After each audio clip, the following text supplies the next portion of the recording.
Hi, my name is Brett Linkletter, CEO and founder of Misfit Media, the best damn restaurant marketing agency on the planet. Here at Misfit, we help restaurant owners grow and scale their business through strategic online marketing practices. Right now, you're listening to our podcast, Restaurant Misfits, where we'll discuss all things related to restaurant marketing, management, and everything else in between growing a restaurant business. This podcast is also brought to you in collaboration with Total Food Service. For over 30 years, Total Food Service has provided the restaurant and food service industry with exclusive interviews to the latest news on products, trends, associations, and events. You can sign up for a free monthly subscription by visiting totalfood.com today. And from all the misfits over here, we hope you enjoy the show. Cheers.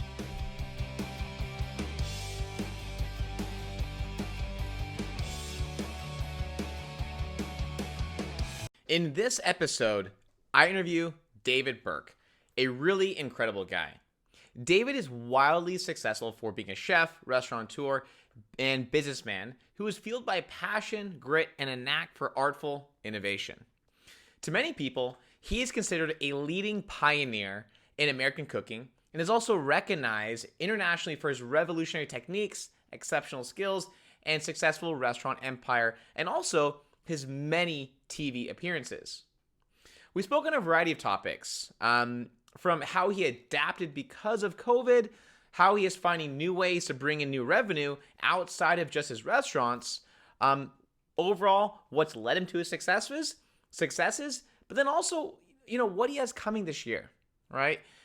There's so much great content here, and I can't wait to share, so let's dive into it. David Burke, what's going on?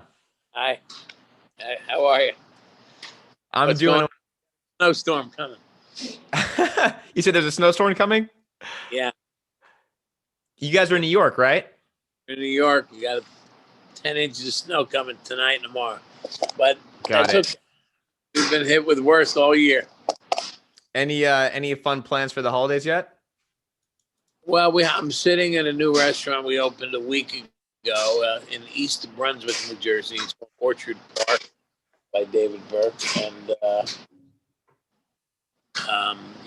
we're entering our second week, so I'll be here most of the time, and I'll probably drive down to Charlotte the next day. Got it. Yeah, David. One thing obviously very interesting about you and what you've done is obviously you've had so much success in this industry. How many restaurants do you guys have now? We've got over a dozen restaurants right now, and we're opening in Saudi Arabia next month. 2 restaurants.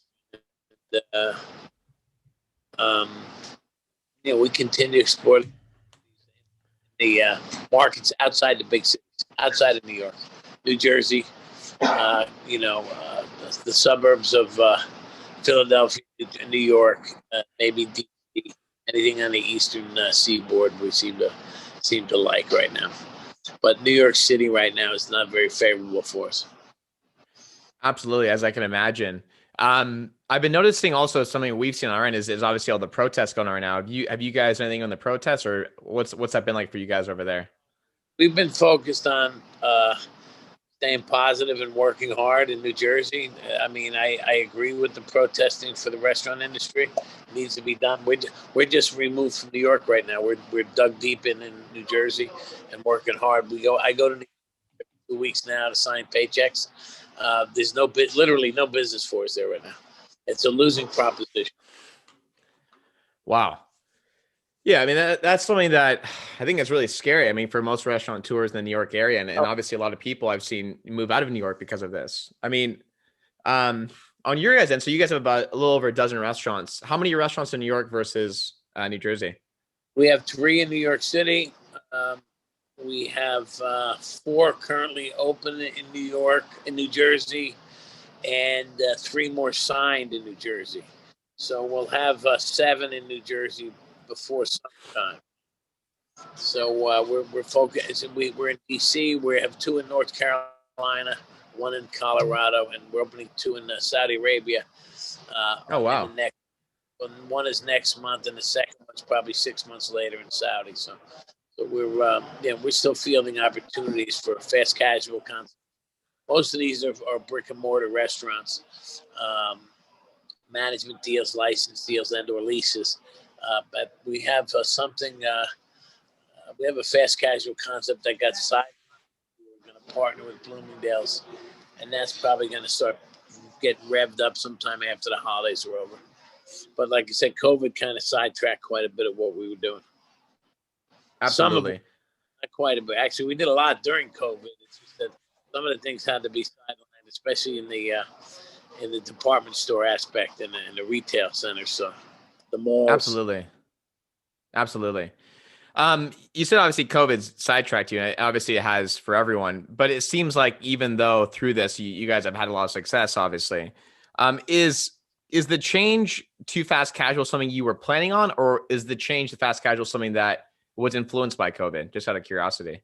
Oh, no, we had a fast casual restaurant open in Bloomingdale's, New York City called Burke in the Box in the airport many years ago. So we were way ahead of that before the pandemic, obviously, and even before the uptick in fast casual, which is probably 4 or 5 years ago.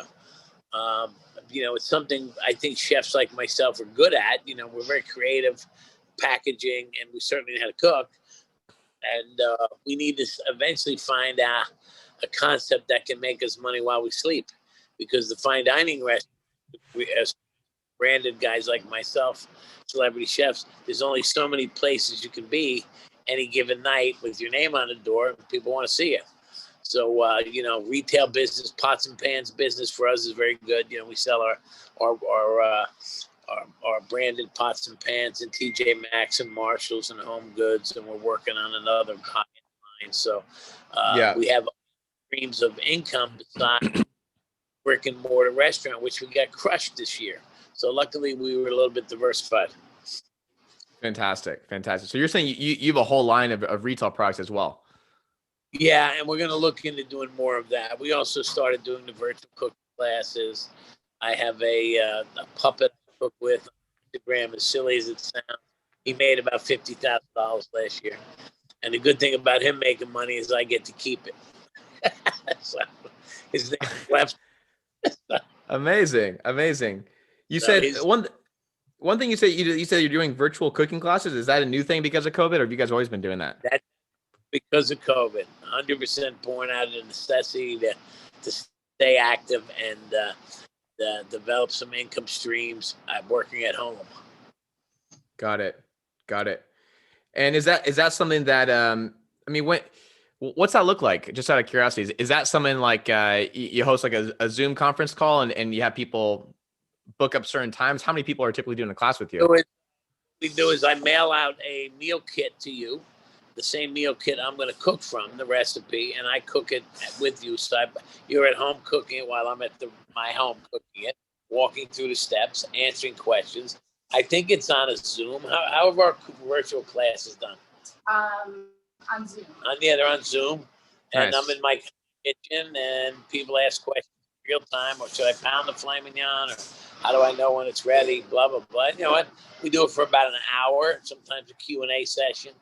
And we've done several of those for some big corporations that have sent out 100 boxes. We stuff the boxes with the filet mignon, the mushroom raviolis, the vegetable, the sauce. There's a little bit of knife cutting going on, but basically we ship you the box and we cook together. We recommend wine and maybe a dessert, and we talk about anything anybody wants to talk about. Career, what difference between aged meat and unaged meat, depending on the recipe, lends itself to the questions that come through, and we have a little entertainment, and actually it's a very good way to cook, depending on the teacher, of course. I think I'm a pretty good teacher. Some days when it comes to putting a dish together and plating it like a chef, and why we think that way, and why we plate that way, and why I cook it in my home kitchen a little different than the restaurant kitchen. It's very interesting. I happen to like it, and I think depending on the questions you get and the audience you have also determines the energy level and how much people can learn. Absolutely. Well, I love that. That's really cool. Is that something that you're promoting specifically through your restaurants or through your personal brand? Through our websites. Yeah, you can do it restaurant or at Chef David Burke or info at Chef David Burke. I think it's part of our website. We've gotten pretty good at it. And I think there's something to this. We're also working on a reality show based similar to this, where we're going to be mentoring young to stay in my house and work as an apprentice underneath me in my restaurants, etc. We're always working on stuff. That's amazing. No, I love that, David, and that's something I noticed about you before we hopped on this call on this interview is you've just done so many different things, and it seems like you're always staying innovative. You're always looking to develop new things, like you mentioned earlier, develop new revenue streams to continue being competitive. What does it cost someone to sign up for one of these personal Zoom cooking classes? Oh, I don't know. I think it could be anywhere between $50 to $200, depending on the meal kit, what you get. Sometimes the corporations pay us. Like, for example, I think one of the credit card companies sent it out. You could buy your points. So we had, let's call it Visa or one of those, and 150 of their black card holders, decided to get a kit using some of their points, or they sent it to them. United Airlines did one. Another company, we had 3 or 4 major companies send out 100 kits to their VIPs or their employees or whatever it was. And then we have some other ones that, inner office ones where it's 25 people and they all get a kit and they do it from home. They're working from home. So it gets in, it's part of their board meeting or whatever it is. Maybe it's a break, in the afternoon or whatever. Normally we do them at dinner time because we make a dinner meal. But I've been doing these at Chef David Burke on Instagram, these cooking videos with a miniature puppet, and that's more humorous, rock and roll, and telling jokes. And the puppet is he's asking questions, and that's turned into something that was really actually comforting during the height of the pandemic in April and May. And that the puppet started to get his own following, so we're going to try. Oh my God. His name is Lefto, and he makes leftovers, and he's got his own little following. So we're going to try to God. him into getting his own, cooking for dummies. I mean, he is a dummy. He's going to start to branch out and do his own thing. He's tired of working with me exclusively. I love that. That's incredible. It seems to me, David, like, okay, so just since COVID, right? A lot of restaurants have had some bad news, obviously. A lot of restaurants have closed down. But again, it seems like for you, even through this, you've been finding really fun, interesting ways to continue bringing in more revenue, to continue having fun with it. What's been kind of like your secret to coming up with these things? How do you come up with these things, and how do you execute them so effectively? Well, some of the things, the puppet was basically in my closet. So that was something I've been wanting to do, but I never had the time. So, when you're stuck at home, you basically have no excuse. You got the time. So I put it to work. Yeah. Also a team of creative people that work for me. And we just don't know how to sit around and wait. So we move. We're planting seeds, and they're not bearing fruit yet, but they'll bear fruit by summer. Some of the opportunities we took, some of the chances we took, we're like, you know what? Let's go for it. We've been fortunate enough that when we had restaurants in New Jersey 3 years ago, we left New York City, started opening in New Jersey. We had a very strong summer. A lot of people came out from New York and stayed local and ate. Didn't go to Miami or California or to the islands because they stayed local. Saratoga, New York, we have a beautiful location up there. It was very busy. And so was the Jersey Shore. So so Jersey kept us very busy throughout the summer. When it got cold, we got hurt, like as we are now. But failure's not an option for us. We just keep moving. We're in the same position as other restaurateurs. We happen to be fortunate to have big space in Jersey. We took advantage of that, and we have to survive. We have to come up with ways to keep people employed, not just shut down and say, "Hey, man, I wish you the best," but COVID's killing us. We're going to fight it, and we've been fighting it. We've been coming up with solutions as opposed to sitting around and bitching about it. You know, I'm pissed about it. Don't get me wrong. I'm upset, but I don't have time to be visibly upset. I have time to be visibly looking for solutions in front of the staff. 100%. 100%. I mean, especially as a leader as yourself, I mean, you got to be, right? Like you mentioned, we don't have time. We don't have the choice to accept anything less than we got to take advantage of this opportunity and make something of ourselves, keep people employed. And I love that. Respect that. Same thing for us as a company. I mean, I'll tell you, you know, when March and April hit, like, man, we had half our clientele just go away. Right. And that was brutal. Right. It was terrible. And it was sad to see. I had left half of my staff go, and they were good people. Right. And nobody wants to do that. But I think as leaders, what we need to do for our employees and staff is make sure that we can be that silver line they're looking for. We can see the bright light in the tunnel. We can be that person that they can follow through this craziness that we're all going through, of course. Right. Yes. You're talking about obviously making some, you know, bigger moves in New Jersey. And it seems like New York is obviously going through, you know, one of the toughest places to be going through this whole thing right now. Do you see yourself making back big moves in New York? Or do you feel like, I mean, looking at New York right now, what does the next 6 to 12 months look like in your opinion for the restaurant space? I think it depends on your location and your concept. I think the next 6 months in New York does not look good. I think the next 3 months in New York is still going to be a slow walk. I think people are hesitant to get back into New York and work. The theaters will be closed. The conventions will be dried up. The offices will not be filled until maybe summer. Then summer in New York traditionally is slow anyway. So I think you've got to, you know, you'll be lucky to have a strong fourth quarter next year, I think. But for a guy my age who's been in New York City since 1984, busting butt, I'm not that interested in taking a chance of waiting for it to come back. You know, I have a couple of decent properties. I'm not, you know, I would never sign a lease in New York City right now unless at really favorable terms. I've pretty well discussed it on how the mayor and the governor have handled things. I really would like nothing to do with them, to be honest with you. And I think they mistreated the restaurant, disrespected the restaurant people that have worked hard to feed that city, train people, pay rent, pay taxes, do charity work, unbelievable amount of work for feeding the homeless and Meals on Wheels and all that throughout the decades. And just to be stepped on, it's really, really unbelievable. They just put us aside like that. And you know what? We don't. If you don't have to put up with that, why would you? The rents are high. Minimum wage is going to go up again. Thank you, de Blasio. And all of a sudden, you know what? I can't make any money anyway. So you'd have to be insane to try and fight the odds of being in the restaurant business. The waiters are. It happened in Seattle, and the West Coast is terrible too.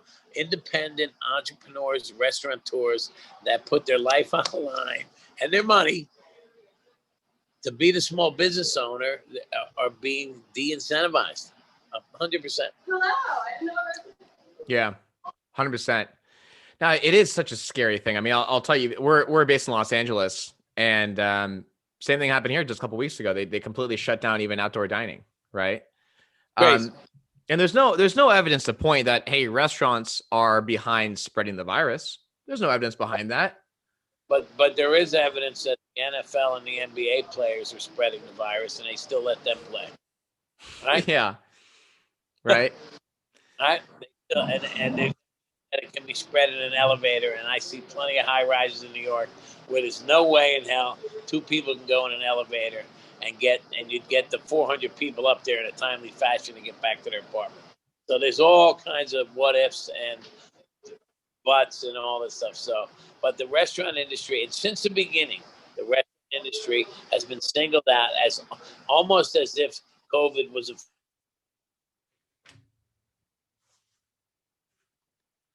restaurants are restaurants. You know what I mean? Not the subways, not the buses, not the protesters. God forbid, protesters can't spread COVID, and they let them protest. And once they protested in New York, and nobody said anything about marching and vandalizing New York City protesting, then people kind of said, you know what, the gig is up.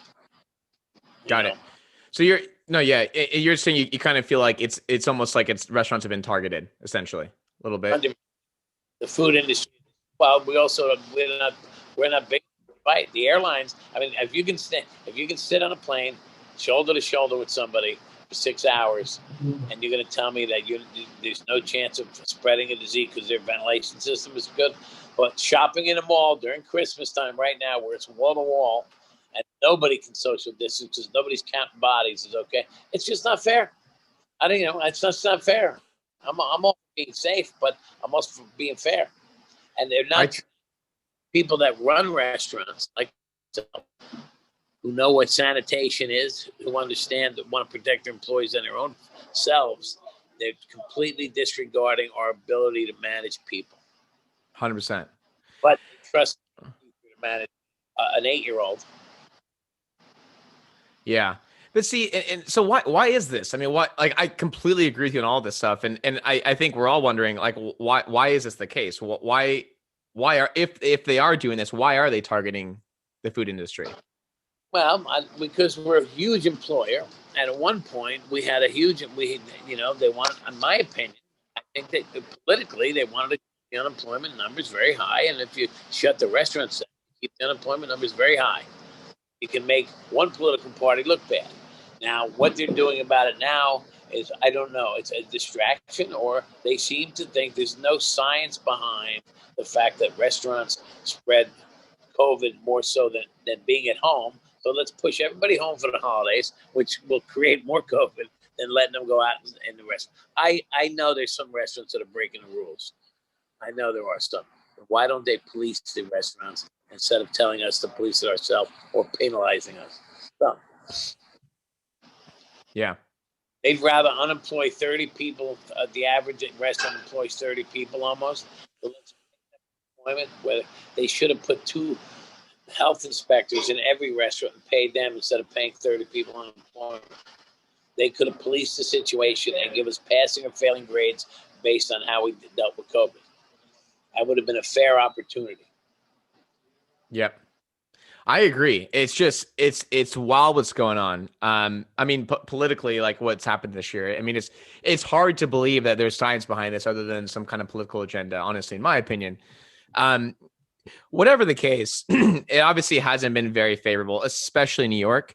What do you think restaurants should be doing, though? I mean, how can we fight this? What are some ideas that you have, or maybe you've heard, maybe some innovative things you've seen to cope with the situation? Obviously, we've seen a lot of moves towards online ordering, direct online ordering, things like that. What are some of the big changes that you've seen personally? Well, listen, you can build a shed out front of your restaurant, spend 20 grand or 10 grand. You can spend more money interiors. I don't know anyone in the cities. I'm going to talk about New York City for now. That is for joy. I mean, I'm sure some of the pizzerias and Chinese takeout places are doing gangbusters, right? They don't need all the waiters. They just need cooks and packaging. Might be doing fine. But for the fine dining restaurants, are the ones with finesse that get their money from bar business and that are selling ambiance and creativity and a dining experience. That food doesn't travel in a plastic tub.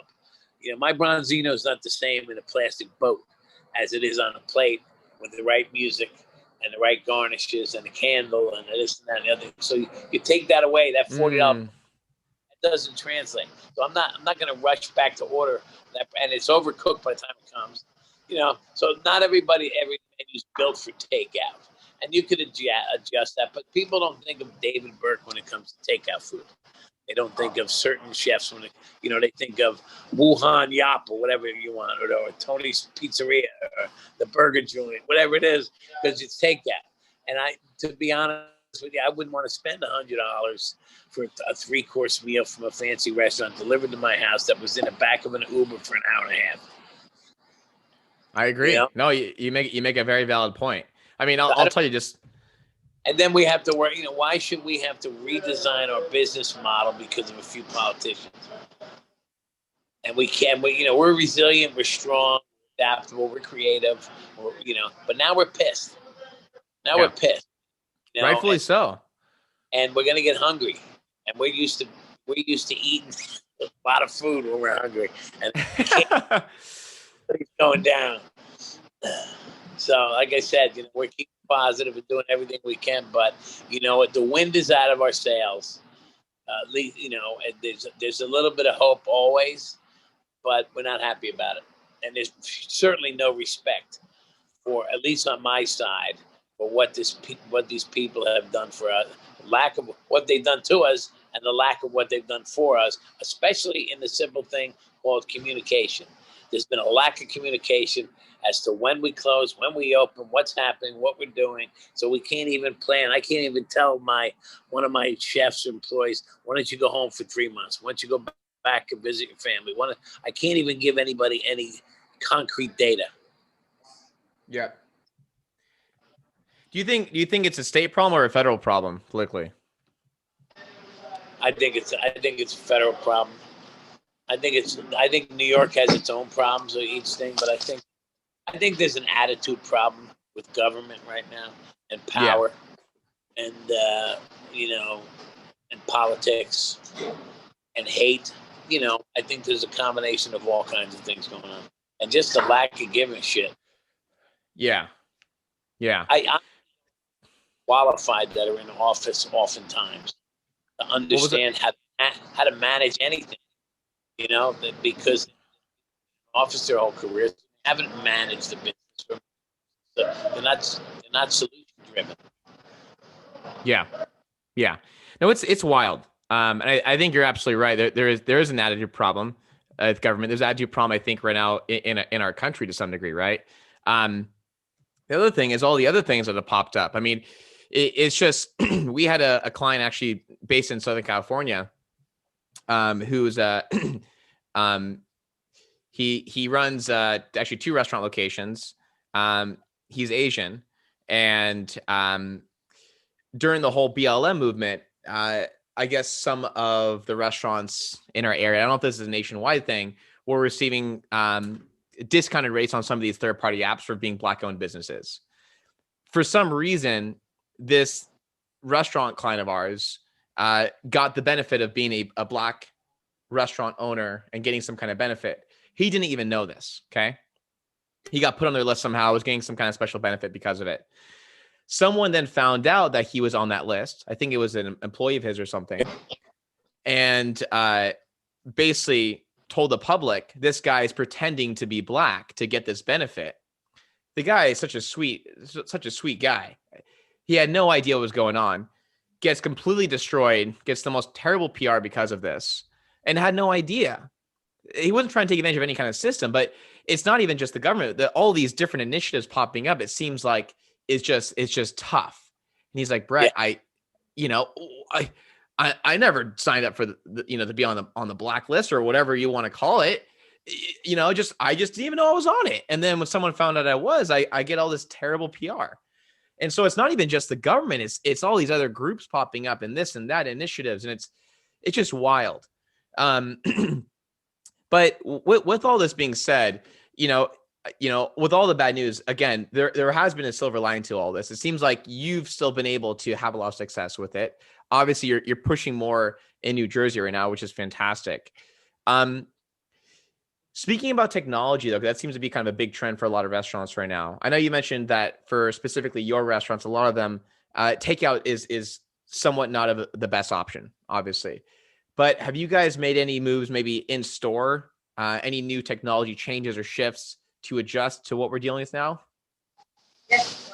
Again, Paula's going to step in here and talk to you about it because she's the one who's going to grab that seat. Hi there. How are you? Let's do it. Good. How you doing?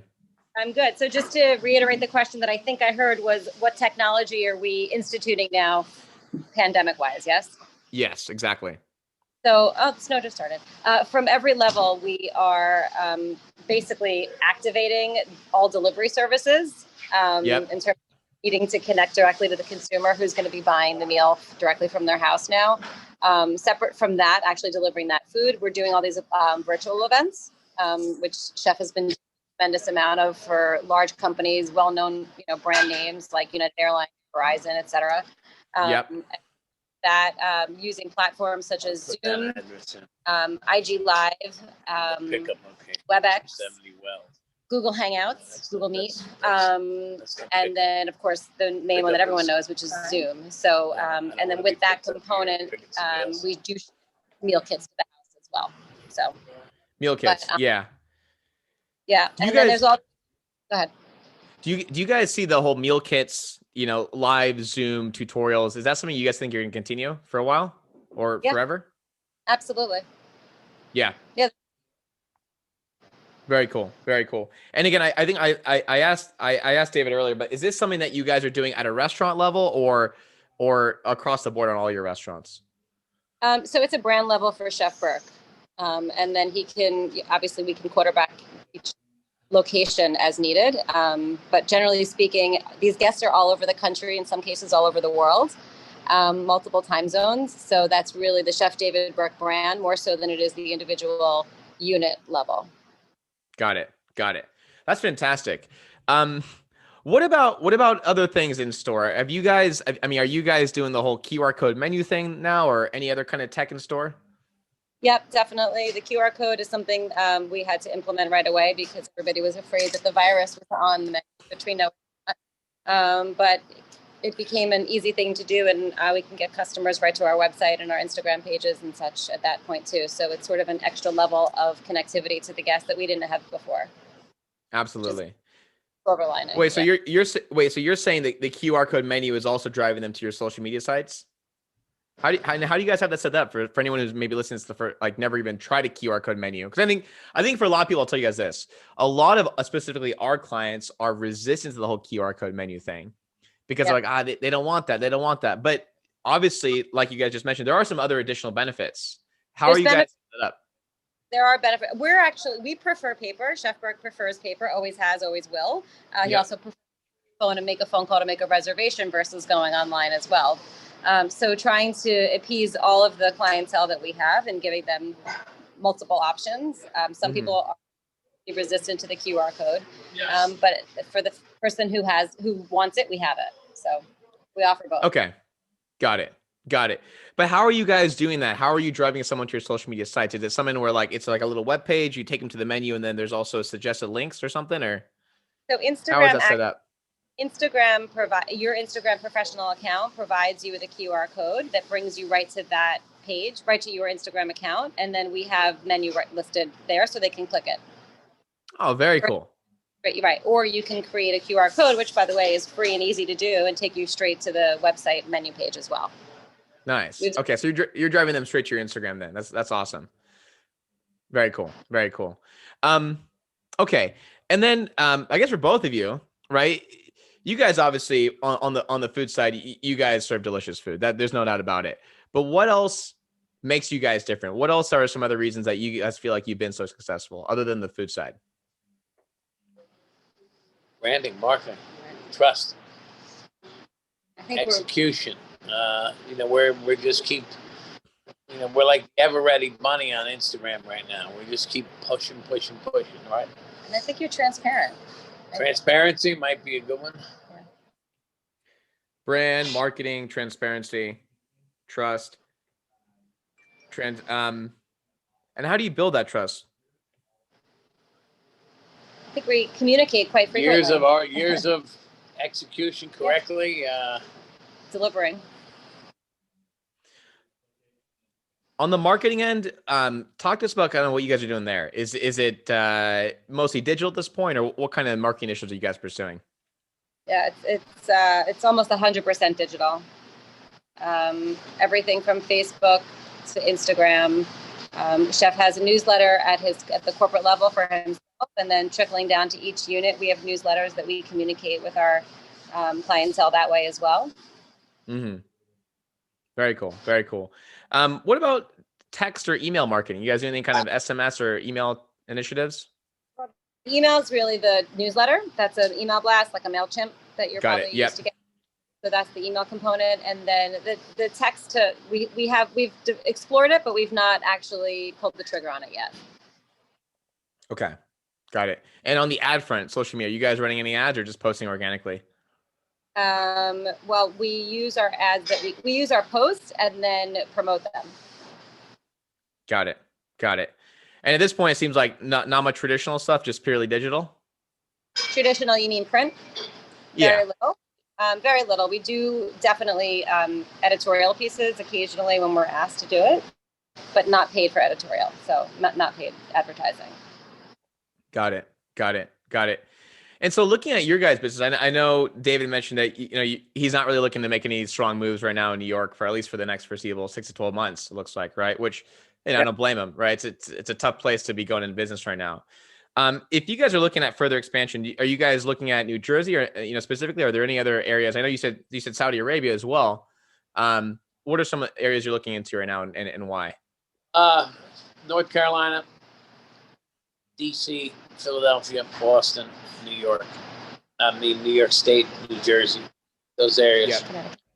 Maybe a hotel deal in Chicago, Connecticut. We want to be able to drive there, right? Yeah. I can drive. It's 9 hours, but we can fly. It's an easy flight. Chicago, bitch of a flight. But Chicago, our brand is very strong, so we would entertain a hotel deal in Chicago. And otherwise, I think there's enough business for us in locally in the tri-state area, and then trying to conquer the world. Going to Vegas and West Coast. I wouldn't touch anything because of the labor laws. But Seattle and San Francisco and LA is a disgrace for hardworking restaurateurs that spent 30 years building empires only to be crumbled by the politicians. It's terrible. People have left. It's like the mass exodus right now. Everyone's leaving California right now. It's absolutely absurd.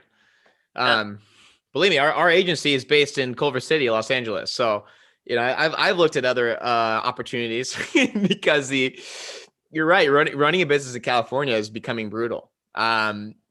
We saw Tesla, HP Computers, Oracle, all just left California in the last few months. It's just getting ridiculous. What would you say, guys? Let's just say there's a most of our listeners on this podcast are restaurateurs, usually with just a couple of restaurant locations, maybe. What are just some pieces of advice that you would maybe give some of these people right now dealing with some kind of hardships dealing with COVID? What are some things they should be thinking about if they want to be successful for the next, call it 3, 6, 9 months? Minimal labor. Well, labor is a problem. You got to streamline your menu. Labor, you got to cut out some of the labor. You got to get creative with the tip system. And you got to get a percentage rent deal. You can't just pay a huge rent. Yeah. Everything has to work a little different. The traditional method of having a waiter make $200 a night and a cook make $100 and the owner makes $0, it's not going to fly anymore. Because the owner's paying rent, paying the utilities, he's paying this and that. Well, the front house is going to wind up making less money. The way they do so that it balances out. There's only so much you can charge for chicken. How much are you going to pay for chicken? $90? How much before the levy breaks and you just say that I can't eat out anymore at that kind of restaurant? Yeah. Has to give. And what happens is the waiters who complain that they're only making $5 an hour are actually making $45 an hour when they get their tips. But nobody ever listens to that when it comes to Congress, and they want to keep giving them more money. So the tip model is going to have to change. They ruined a good thing. And that's just the way it goes. You got a cook making $18 an hour and a waiter making $40 an hour. It's not balanced. Yeah, it's wild. And then times especially that aren't making anything, and we're getting de-incentivized. We're paying the spread of hours, overtime's through the roof. There's vacation pay. If you call somebody off because it started snowing and it gets quiet, you still got to pay them 4 hours. It's crazy. Yeah, I think that's a strong reason why you see a lot of these restaurateurs adopting some of this new technology. We've seen a lot of stuff like ordering at the table, right? Removing some of the waiters and some of their staff because it's just not doable anymore. I think the restaurant model for a lot of people was just broken, and COVID has taken out all those broken models. And Listen, I think a lot of restaurants were going to be out of business before COVID anyway. Before it came, people were having a tough time with the increased minimum wage and making ends meet, and we were struggling anyway. You know what I mean? You have a bad fourth quarter and you're done. Yeah, you're right. You're right. But like I was saying, I mean, I think hopefully if there's anything we've learned from this is that the model was broken. We need to innovate. We need to be stronger, and hopefully we will come back stronger from this. David, just want to appreciate you for your time today. This has been incredible. Such a great experience getting to speak with you. Any other final thoughts for, again, any other restaurateurs who are listening to this right now and, just are looking for some inspiration? What would you tell them? This is a 35-round fight. You just got to stick it out, man. Stay on your feet, and the bell will ring, and we'll be back in the corner, freshening up and come out swinging. That's all we can do. Stay, and also, take the opportunity to be grateful for what we have, because we're still in a good position. We're in a good country, and we'll get through it. It's awesome. just a little bit of pain right now. Yeah, no, you're right. You're right. All right, Dave. Well, I appreciate your time. That was incredible. And if somebody wants to look you guys up or look into your restaurants, what's the best way to do that? chefdavidburke.com or at Chef David Burke on Instagram. Amazing. Amazing. So then for all our listeners and all our viewers, what we'll do is we'll include those links below this video and then below on the podcast. As always, the podcast is available on Apple, Spotify, Google, and this video will be up on YouTube as well. David, again, appreciate your time, and we'll be in touch real soon. Thanks a lot. Thank you. Bye-bye.